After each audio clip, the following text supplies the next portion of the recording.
Setiap orang pasti memiliki passion, sesuatu yang ia sukai dan pasti ia perjuangkan. Tapi di sisi lain, setiap orang harus menerima kenyataan, realitas keadaan yang terkadang menyakitkan. Nah, yang sering menjadi dilema dan kebingungan generasi milenial itu adalah apakah dia harus mempertahankan mimpinya atau idealis terhadap passionnya, ataukah dia harus menerima realitas keadaan yang mungkin itu tidak sesuai dengan apa yang ada pada dirinya. Nah, daripada bingung-bingung, daripada dilema-dilema, mending kita sharing bareng narasumber kita yang cantik jelita gitu ya, yang baik hatinya karena berkenan gitu ya untuk sharing bersama Booster Podcast. Nah, daripada lama-lama, yuk langsung aja kita sapa orangnya. Assalamualaikum Kak Atika. Waalaikumsalam warahmatullahi wabarakatuh Kak Indah. Masya Allah. Oke, sebelumnya aku mau mengucapkan selamat datang dulu kepada Teh Atika gitu ya di Booster Podcast. Dan terima kasih banyak banget karena gitu udah mau berkenan untuk sharing-sharing bersama teman-teman Booster Podcast. Masya Allah, terima kasih banyak juga Kak Indah karena udah dikasih kesempatan nih buat sharing sama teman-teman di sini. Masya Allah. Oke Teh, sama dengan narasumber-narasumber sebelumnya gitu ya, biasanya kan harus ada perkenalan dulu karena para netizen Indonesia tuh biasanya suka kepo gitu, ini teh narasumbernya siapa gitu. Nah, boleh guys kita teh kenalan dulu nih sama teman-teman Booster Podcast. Oke, assalamualaikum warahmatullahi wabarakatuh. Teman-teman, kenalin saya Atika. Mungkin kalau teman-teman yang main Instagram mungkin taunya saya penulis kayak gitu karena saya sering banget nulis di Instagram. Sebenarnya nulis di website juga, dan kerjaan saya latar belakangnya juga copywriting. Jadi memang ya semuanya kepenulisan gitu. Nah, makanya pas banget nih nanti kita ngomongin soal passion. Mungkin teman-teman yang punya passion menulis tapi pendidikannya akuntansi atau apa yang lain gitu, itu kan nggak sesuai gitu. Nah, nanti kita bakal ngobrol-ngobrol sama Kak Indah. Udah gitu aja sih, karena saya baru banget pindah ke Bandung, jadi saya emang asalnya bukan dari Bandung teman-teman, dari Purwokerto. Dan ini memang, jadi semoga ini bisa kolaborasinya tuh bisa diambil manfaatnya sama teman-teman ya, kita ngobrolin soal passion ini. Amin ya Allah ya Rabbal Alamin. Teteh dari Purwokerto, kalau aku dari Purwakarta. Masya Allah, cuma beda sama iya, tapi kalau teteh Jawa, aku Sunda. Masya Allah. Tapi itu tidak menjadi penghalang kita untuk ngobrol bareng kali ini. Oke, sebelum kita berbicara tentang realistis, idealis, dan passion, nah mungkin kata realistis, idealis, dan passion itu terdengar asing di telinga kita. Nah, sebenarnya kata realistis, idealis, dan passion itu apa sih, Teh? Oke, nah mungkin buat teman-teman yang milenial ya, mungkin milenial Gen Z itu sering banget mendengar kata realistis, idealis, sama passion. Nah, sebenarnya apa sih makna dari itu gitu? Nah, idealis itu kalau misal teman-teman ya punya sesuatu yang harus gini loh, harus gitu kayak gitu, ngikutin bener-bener maunya kita kayak gitu, itu termasuk idealisme diri kita kayak gitu. Nah, kalau realistis itu kayak adanya kayak gini loh, apa adanya sesuai sama kenyataan, itu realistis kayak gitu, apa yang terjadi sesuai kenyataannya. Nah, passion itu ini jadi kata yang kayak buat orang lain, gue mau dong ngejar passion gue gitu, aku mau dong kerja sesuai passion aku kayak gitu. Padahal apa sih, emang kita ngerti itu, padahal passion itu berasal dari kata pain. Jadi emang passion itu sesuatu yang menyakitkan, tapi kenapa orang-orang mau di situ? Karena itu tuh menyenangkan. Jadi mungkin buat sekarang kayak pertanyaannya adalah kayak, Kak, gimana sih kalau misal kita kerja tapi sesuai passion kita tapi gaji nggak sesuai kayak gitu? Ya karena memang passion itu, untuk ngejar passion itu butuh perjuangan, butuh rasa sakit, butuh pengorbanan kayak gitu. Kayak untuk ngejar passion itu butuh perjuangan, butuh rasa sakit ya, gak cuma hanya rebahan gitu ya Teh ya. Oke Teh. Betul banget. Oke Teh, nah menurut Teh sendiri di zaman yang sekarang yang serba canggih itu, lebih baik kita menjadi manusia yang idealis atau manusia yang realistis sih Teh? Oke. Ini kalau saya ditanya kayak gini nih, sebenarnya saya nggak akan pilih dua-duanya. Dalam artian ya saya mau menyeimbangkan itu. Saya nggak cuma bisa condong ke sisi idealis atau ke sisi realistis kayak gitu. Karena kita butuh kedua hal itu. Kalau misal kita jadi manusia yang idealis aja, kita nggak akan bisa peduli sama orang lain. Karena kita cuma mikirin, ya intinya aku maunya gini, aku nggak mau kayak gitu karena aku nggak suka, itu nggak sesuai idealisme aku. Dan kadang idealisme ini jadi alasan untuk kita menunda-nunda karena kita merasa kayak karya ini belum sempurna. Misalnya ya dalam konteksnya karya ini belum sempurna, ini nggak sesuai idealisme saya nggak mau kayak gitu, saya nggak mau mulai, ujung-ujungnya gitu. Padahal karena Jadi idealisme itu dijadikan alasan gitu. Orang-orang merasa kayak ya kayaknya nggak apa-apa deh kalau saya nggak mulai dulu, kan ini belum perfect, ini belum ideal menurut saya gitu. Padahal untuk memulai sesuatu kita nggak harus ideal dulu, tapi kita mulai aja dulu, nanti lama-lama tuh ya nanti akan nyatu juga. Dan kalau misal kita ngomongin karya, ngomongin bisnis, ngomongin karir, ngomongin pendidikan kayak gitu, ngomongin kehidupan yang lebih luas lagi, idealis itu menurut siapa sih kayak gitu. Kadang kita terlalu mematok kayak wah aku mau jadi idealis kayak gini gitu, tapi kita lupa kita kan hamba ya, kita punya yang ngatur kita, ya harusnya kita ngikut maunya yang ngatur kita tuh, kita ngikut maunya Allah. Sebenarnya ideal menurut Allah tuh gimana? Nah kalau kita ngikutin ideal menurut Allah, kita akan tiba di titik yang kita realistis juga. Kayak misal kita ditawarin apa nih, kerjaan yang sesuai passion kita banget, sesuai idealisme kita banget juga kayak gitu, tapi ternyata itu tuh Allah nggak suka, itu Allah larang kayak gitu. Itu kan kayak wah realitanya tuh Allah nggak suka loh. Nah kita mau mengambil idealisme kita aja atau mau realistis kalau Allah tuh juga nggak suka sama hal itu kayak gitu. Jadi butuh kedua-dua hal itu kayak gitu. Jadi jangan cuma condong di idealisme aja atau realistis aja. Dan kadang kalau misal kita di realistis aja, kita cuma ngambil itu, ujungnya kita akan jatuhnya itu kayak nggak punya filter sama diri kita. Kita akan orang lain ikut apa, misal Kak Indah ke arah A, aku jadi ikut A karena aku nggak punya idealisme kayak gitu. Aku kayak yaudah deh ngikut aja kayak gitu. Nah ini mungkin buat teman-teman yang milenial, Gen Z kayak gitu, yang kita kepapar sama media sosial, kita melihat orang lain tuh wah keren banget ya kayak gitu. Nah kita mau kayak gitu, mau jadi penulis, mau jadi pengusaha, kita cuma melihat yang keren-keren aja kayak gitu. Kita jadi nggak tahu sebenarnya diri kita tuh mau apa sih, idealisme diri kita yang kita pegang tuh apa sih kayak gitu. Jadi emang butuh kedua-duanya, kita nggak bisa pilih salah satu aja. Oke, berarti memang butuh kedua-duanya, kita nggak bisa pilih salah satu. Aku mau nyambung dari perkataan Teteh, ketika kita melihat orang-orang keren gitu ya, kadang ada sisi dimana kita pengen jadi seperti dia, dan ada sisi dimana kita tuh insecure. Insecure banget, ya Allah aku udah bisa apa kayak gitu. Nah gimana sih Teh cara ngatasi insecure gitu ketika melihat pencapaian orang lain? Oke, ini mungkin buat teman-teman ya seumuran kayak gitu juga. Insecure itu kayak jadi teman keseharian kita nggak sih? Kayak dikit-dikit insecure kayak gitu. Padahal kalau dia pikir-pikir kayak gitu, ada loh insecure yang baik dan ada insecure yang nggak baik juga kayak gitu. Nah ini baik atau enggaknya itu tergantung gimana cara kita menyikapi itu. Kalau misal kita bisa menjadikan rasa insecure itu bisa bikin kita bertumbuh, itu yang baik kayak gitu. Kayak misal aku melihat Kak Indah di sosial media, wah kayaknya pinter banget, dan di sosial media itu aktif, punya banyak relasi. Duh aku insecure nih kayak gitu. Nah itu kan titik selanjutnya, aku mau ngapain dengan rasa insecure itu. Nah aku bisa memilih untuk kayak wah kayaknya kalau Kak Indah bisa ini, aku juga punya bakat sendiri loh kayak gitu. Misal aku juga punya bakat A kayak gitu, yang itu berbeda sama Kak Indah, nggak apa-apa asal kita menyadari bahwa setiap orang itu emang punya kekurangan dan kelebihannya masing-masing. Kekurangannya Kak Indah bisa jadi kelebihannya aku, dan it's okay kayak gitu, nggak apa-apa untuk kita beda itu kayak gitu. Nah kalau kita udah sadar, taunya kita bakatnya di mana, lebihnya di mana, kurangnya di mana, kita tinggal gali lagi. Oh dari titik ini saya bisa bertumbuh loh, saya bisa jadi yang misal kita bisa jadi profesi yang B kayak gitu, atau kita bisa punya karir yang C kayak gitu. Itu tinggal bagaimana kita memilihnya, menyikapi itu. Nah makanya untuk kita mengatasi insecure sebenarnya ujungnya sama, yaitu kenali diri kita. Semakin kita kenal sama diri kita itu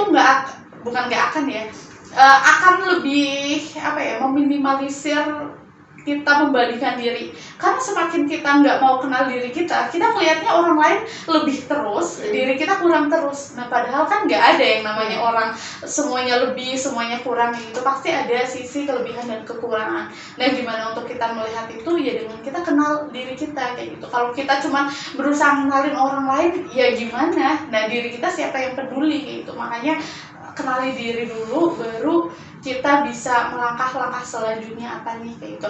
Nah tadi kan ngomongin insecure yang baik. Nah ketika kita udah bisa menyikapi itu, nah ada juga insecure yang buruk, yaitu ketika kita tahu kita insecure, kita merasa kayak aduh aku nggak ada gunanya apa-apa. Nah ini biasanya sering banget kan kalau udah malam ngeliatin sosial media, dia liburan terus ya, kok karirnya cepet banget aja, kok followersnya banyak, udah centang biru, terus pokoknya banyak apa ya yang bikin kita tuh kayak ngebandingin diri terus ujung-ujungnya kita makin menciut gitu. Nah itu akan memburuk kalau misal kita nggak punya kendali atas itu. Kita ngerasa kalau wah iya ya kok dia lebih, terus ujung-ujungnya kita nyalahin diri kita sendiri. Gue sih salahnya nggak lulus, gue sih rebahan mulu makanya nggak naik kayak gitu. Punya kayak gitu hal-hal yang bikin kita tuh semakin nyalahin diri sendiri. Itu juga perlu dihindari untuk biar kita nggak berlarut sama rasa insecure itu. Rasa insecure itu bagus asal kita menyadari bahwa insecure bisa bikin kita bertumbuh kayak gitu. Kayak udah quotes baru nih, insecure bisa membuat kita bertumbuh. Masya Allah ya Teh. Nah Teh, balik lagi ke passion Teh. Pandangan Teteh atau pendapat Teteh, menurut Teteh bagaimana sih pandangan Teteh terkait mahasiswa tingkat akhir yang misalkan kalau udah lulus tuh suka bingung gitu, mereka tuh harus kerja sesuai passion atau harus kerja sesuai jurusan yang mereka sedang jalani sekarang gitu. Oke, ini pertanyaan yang cukup sering aku dapetin juga. Jadi kayak Kak aku bingung banget nih kayak gitu. Nah itu sebenarnya balik lagi loh ke diri kita. Setelah kita kenal diri kita tadi ya, kuncinya itu kita kenal diri kita, otomatis kita akan tahu yang jadi prioritas kita apa sih. Ya kita mungkin perbandingannya kayak gini, kalau kita mau ngejar passion mungkin kita senang, tapi uangnya di situ nggak terlalu banyak karena kita ngerasa ya gimana sih, maksudnya kayak profesi sebagai penulis aja. Ya emang penulis tuh apa sih, emang menjanjikan ya, terus ilustrator, pokoknya hal-hal yang gitu deket sama passion kayak gitu, terus kayak jadi fotografer, apalagi ketika dia menyadari itu ketika udah di tingkat akhir, udah kuliahnya tinggal lulus, udah kuliah lama-lama, iya masa nggak dimanfaatin buat kerja sih kayak gitu. Atau kalau enggak itu buat orang-orang yang emang udah punya karir tinggi, jadi mereka udah ada di kayak udah berkarir di bidang itu bertahun-tahun, tapi mereka kayak ngerasain kekosongan di hati mereka, terus merasa kayak ini bukan passionku deh, aku mau dong yang lain kayak gitu, aku mau ganti ke apa ya, hal ke bidang yang aku suka kayak gitu. Nah itu tuh emang galau banget kayak gitu. Nah sebenarnya kita tahu prioritas kita yang mana, kita mau mementingkan passion kita itu atau uang kayak gitu. Kita yang realistis kan emang kita butuh uang, maksudnya kita butuh bahwa kita butuh hidup ya gitu. Kita ngerasa kayaknya kalau karirku tetap di sini ini akan punya peluang untuk naik jabatan lebih cepat kayak gitu. Sedangkan kalau aku ngikutin passionku harus mulai dari nol lagi, itu gimana sih, apa nggak apa-apa kayak gitu. Nah itu pertimbangan itu tergantung prioritasnya kita. Kalau kita merasa kita masih muda, nah ini untuk teman-teman yang umurnya masih 20 tahunan itu nggak apa-apa banget. Ini kembali ke diri masing-masing ya, jangan langsung dipukul rata. Tapi sebisa mungkin di umur 20 itu kita benar-benar melakukan apa yang kita mau. Biar yang paling mahal itu ketika kita tua nanti dan kita menyesal karena kita nggak ngelakuin itu. Jadi lebih baik kita menyesal karena pernah ngelakuin itu dan kemudian nggak berhasil, daripada kita nggak ngelakuin itu terus kita nyesel. Itu yang bahaya banget. Dan itu kayak iya ya benar juga, dan kita ngebayangin di Teh. Nah mungkin teman-temannya lagi mengalami kebingungan juga, kayak sebenarnya gimana sih kalau misal kita mau antara passion atau enggak kayak gitu. Nah kita balik lagi, kita ngebayangin ketika kita udah tua nanti, umur 40, 50 udah menjelang pensiun, kita mikir kayak iya ya, kenapa dulu aku nggak ngelakuin itu, nggak ngelakuin apa yang aku suka kayak gitu, malah ngejar karir yang ujungnya aku juga nggak seret banget di sini kayak gitu. Nah itu kita ngebayangin. Nah itu yang paling aku seneng, jadi kita berkontemplasi, kita ngobrol sama diri kita pas nanti udah tua, kayak sebenarnya aku tuh mau apa sih nanti kalau aku udah tua, terus aku apa ya, menua dalam kondisi penyesalan karena nggak pernah nyoba ini, apa nggak apa-apa ya. Nah itu cuma diri kita yang tahu gitu. Nah makanya untuk kita yang hidup di apa ya, era teknologi ini yang cepat banget kan informasinya, kita perlu kasih jeda sama diri sendiri, sama orang lain, biar diri kita tuh nggak melulu terpengaruh ke orang lain. Jadi kita lebih netral, sebenarnya apa sih yang kita mau, apa nggak apa-apa kalau kita menjalani hidup seperti ini, apa nggak apa-apa kalau misal kita nggak mengejar hal itu gitu. Nah itu yang tahu adalah diri kita sendiri. Jadi make sure teman-teman kenali diri teman-teman dan tahu prioritasnya. Abis itu boleh putuskan apapun keputusannya, itu nggak ada yang maksudnya baik atau buruknya itu bergantung sama diri kita sendiri. Banyak kok teman-teman saya yang mereka sukses dengan karirnya kayak gitu, yang mengesampingkan passionnya nggak apa-apa, tapi menjadikan passion itu sebagai ini ya, kayak sampingannya, maksudnya kayak ya nggak apa-apa ngantor kayak gitu, tapi di weekend mereka tetap bisa ngejalanin passionnya kayak gitu, dan itu nggak apa-apa kok, balik lagi ke diri kita. Oke, berarti balik lagi ke diri kita masing-masing ya Teh. Nah Teh, menurut Teh sendiri pandangan Islam gitu ya terkait realistis dan idealis dalam masalah passion itu gimana sih Teh? Oke, nah ini menarik banget ya kalau kita ngomongin dari sudut pandang Islam, karena kita tahu kan ya, maksudnya Islam itu ngebahas semua hal yang itu, bahkan yang dari hal yang terkecil sampai urusan passion kayak gitu. Nah ini aku inget banget ketika Rasulullah ini pernah punya satu impian, yaitu membebaskan Konstantinopel. Dan ketika orang lain itu nggak percaya, kayak gila kali kayak gitu ya, mereka nggak percaya tentang mimpinya Rasulullah kayak gitu untuk membebaskan Konstantinopel. Tapi ternyata terbukti kan ketika Muhammad Al-Fatih umur 21 tahun itu bisa membebaskan. Nah Rasulullah itu udah percaya sama hal itu bahkan ketika Muhammad Al-Fatih belum lahir sama sekali, kita belum tahu, tapi beliau percaya.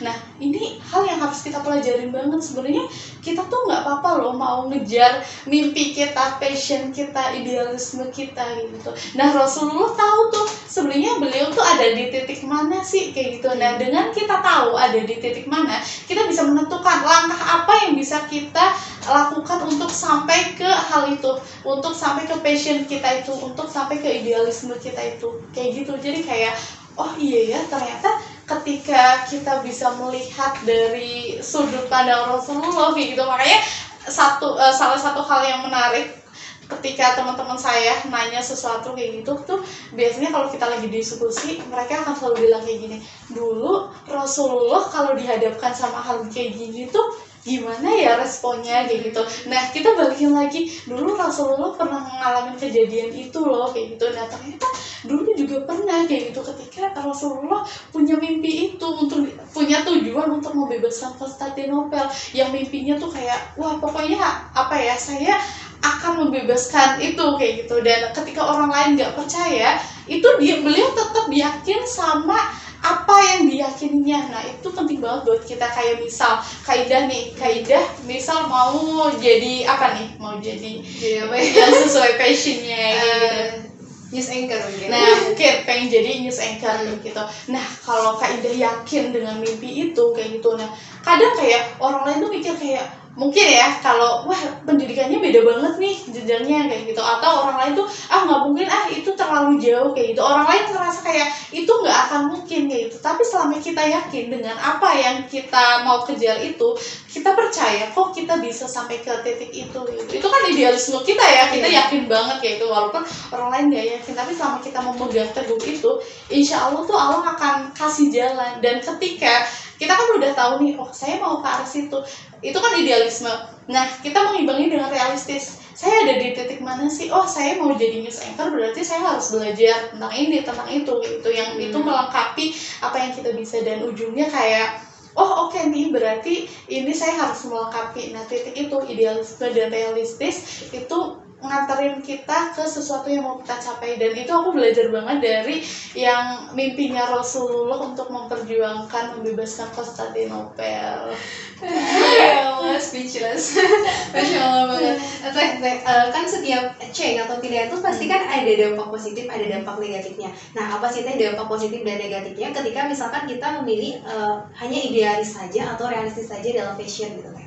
Oke, kalau misal ya kita terlalu idealisme, kita itu nggak akan tahu apa sih sebenarnya yang dunia ini butuhkan. Kayak misal kita terlalu idealis dengan kayak karya ya, mungkin ini contohnya buat teman-teman mungkin lebih mudah di ini ya.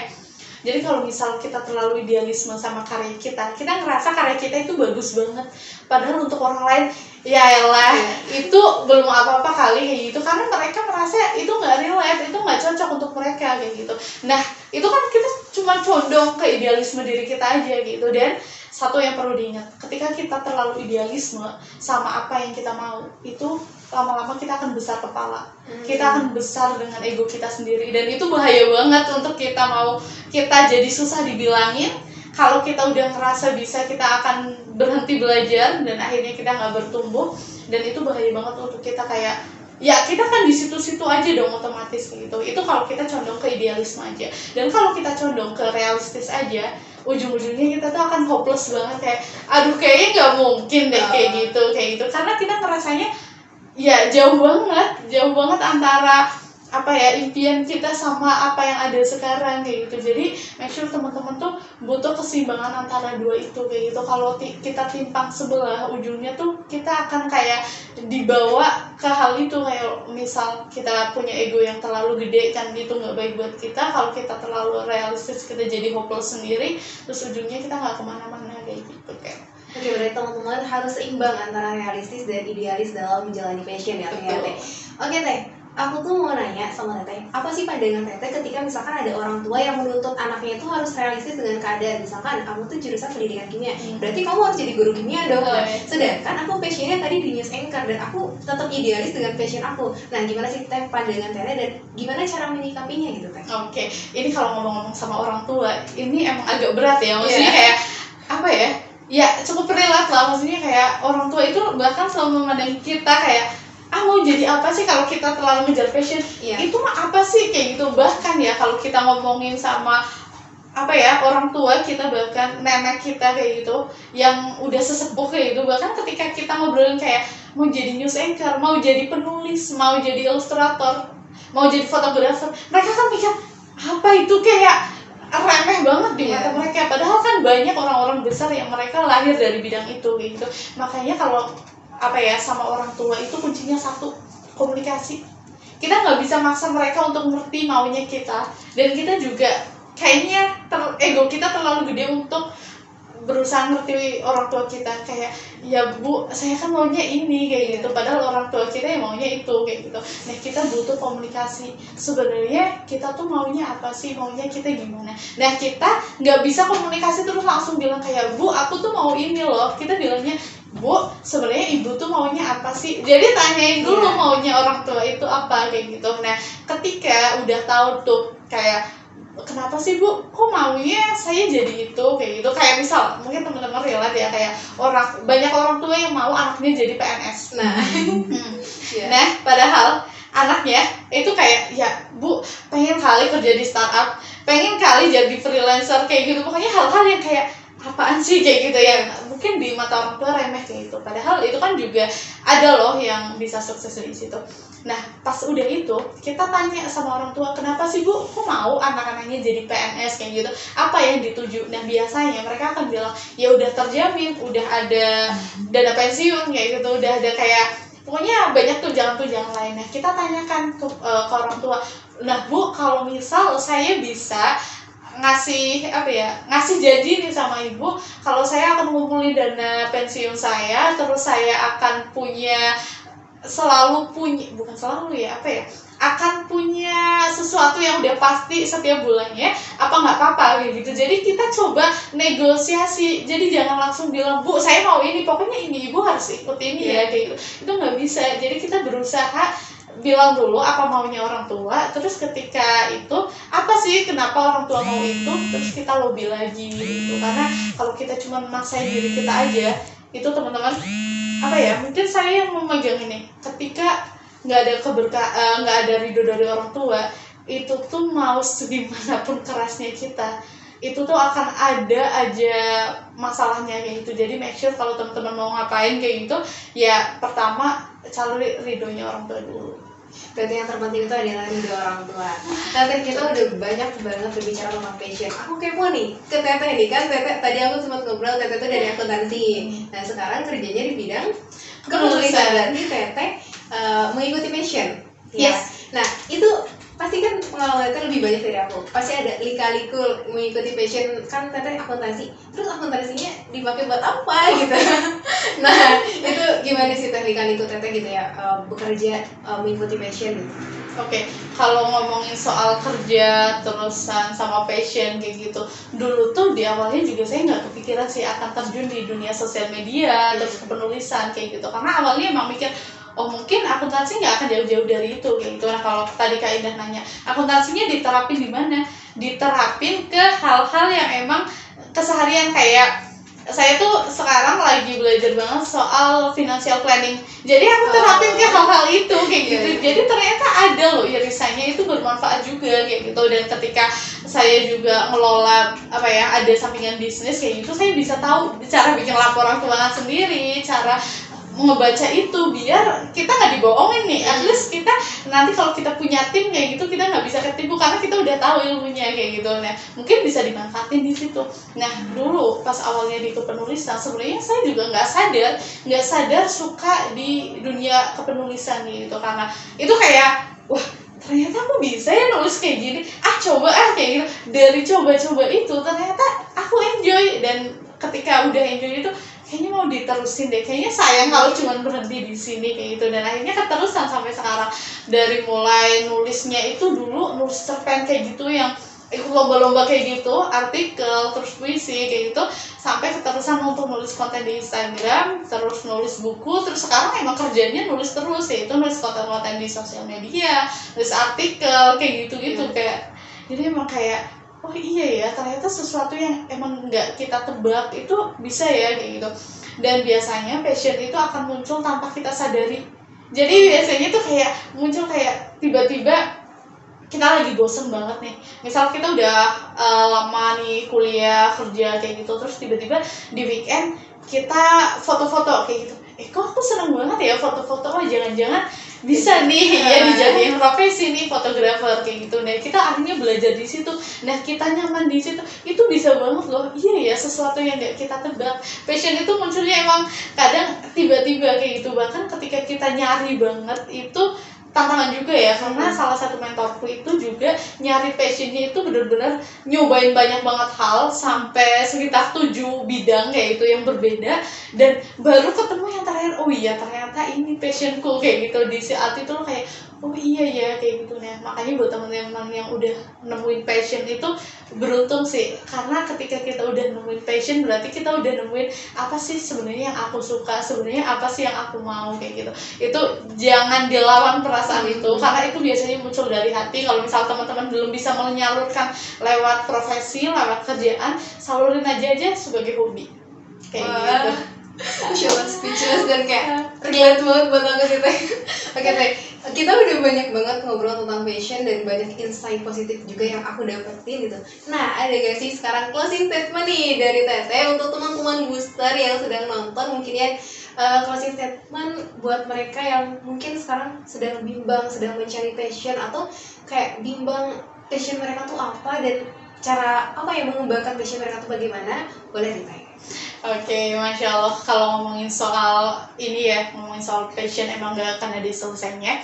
Tapi satu hal yang saya mau pesen ke teman-teman, ini juga buat diri saya sendiri sih, nggak apa-apa kita ngejar passion atau kita mau ngejar sesuatu yang kita mau, tapi pastikan itu sesuatu yang Allah suka.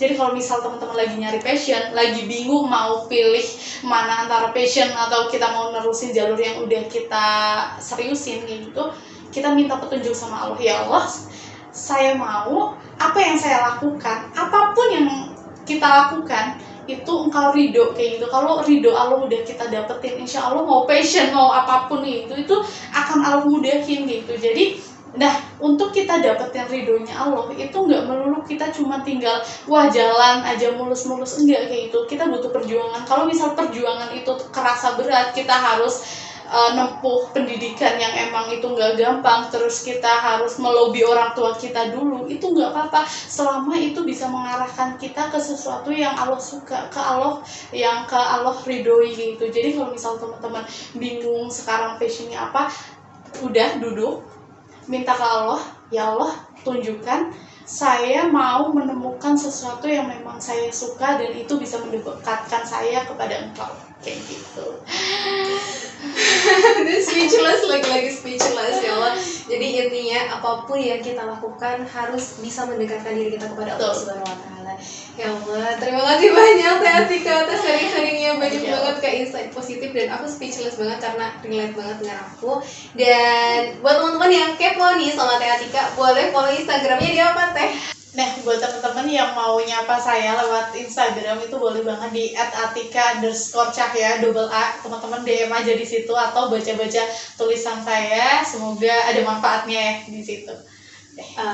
Jadi buat teman-teman yang kepo jangan lupa follow Instagram jadi @atikacahya dan pastinya bermanfaat banget karena banyak quotes-quotes yang mungkin relate gitu ya dengan kehidupan teman-teman semua. Oke, makasih banyak Teh Atika atas sharing-sharingnya, bener-bener bermanfaat banget bagi aku. Mungkin buat teman-teman yang nonton juga dan buat teman-teman yang suka sama videonya jangan lupa di like. Dan buat teman-teman yang merasa video ini bermanfaat banget, boleh di-share seluas-luasnya gitu ya ke temennya, ke keluarganya, ataupun ke siapapun agar kebermanfaatan ini semakin luas. Dan buat teman-teman yang suka juga jangan lupa ditekan tombol merahnya, jangan lupa di apa Teh? Subscribe. Jangan lupa di subscribe. Dan sampai jumpa di video selanjutnya. Dadah.